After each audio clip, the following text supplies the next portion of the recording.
Quello che sta accadendo in altri paesi europei si sta registrando anche in Italia e in Veneto. La curva dell'epidemia è tornata a salire.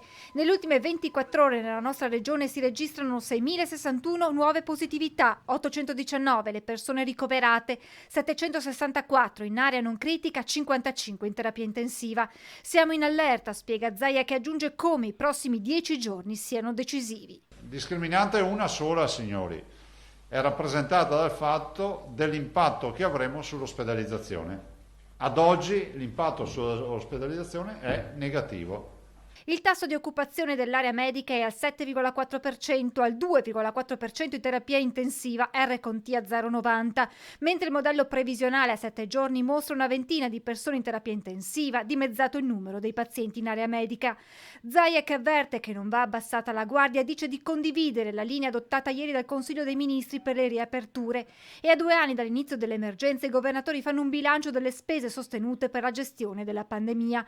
Tema al centro del vertice a Roma di mercoledì tra gli assessori regionali alla sanità e il ministro Speranza, che ha garantito che la questione economica sostenuta per il Covid sia prioritaria per l'esecutivo.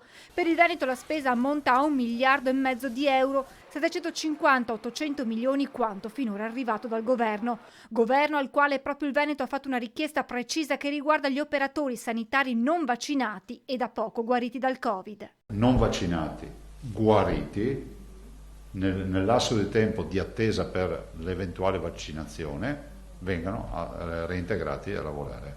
Intanto oggi in Veneto bandiera a mezz'asta per la giornata nazionale in ricordo delle vittime del Covid. E questa tragedia che ci ha colpiti, che fa oggi registrare più di 14.000 morti in Veneto. Una tragedia impressa nella mente di tutti coloro che hanno lavorato in prima linea contro il virus negli ospedali, come Mauro Migliorini, sindaco di Asolo e infermiere, impegnato nei reparti Covid sin dal febbraio 2020.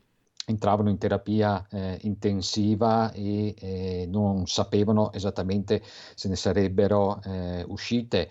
I primi giorni, le prime settimane, non avevamo nemmeno la possibilità di avere un tablet, un cellulare per far parlare queste persone con i propri familiari.